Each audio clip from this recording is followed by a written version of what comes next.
आज हम बात करेंगे एक बहुत दिलचस्प मौजू पर, सिंधी और पठान में क्या फ़र्क है।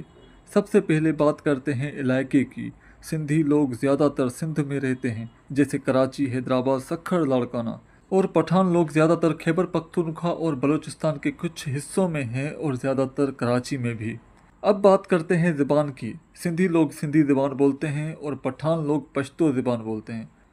दोनों ज़बानें मीठी हैं और अपनी सकाफ़त का हिस्सा भी। क्या हाल है को सिंधी में कहते हैं छा हाल आहे और पश्तो में बोलते हैं संगा यई। सिंधी सकाफ़त में अजरक, सिंधी टोपी और सूफ़ी मौसीकी की पहचान है, जबकि पठान सकाफ़त में गैरत, इज़्ज़त और मेहमान नवाजी की मिसालें दी जाती हैं। खाने की बात करें तो दोनों लाजवाब। सिंधी बिरयानी की खुशबू अलग और पठानों की चपली कबाब का मज़ा अलग। एक तरफ बिरयानी, दूसरी तरफ चपली कबाब। सिंधी लोग नरम मिजाज और मोहब्बत करने वाले होते हैं और बहादुर भी, जबकि पठान बहादुर, इज़्ज़तदार और साफ गो।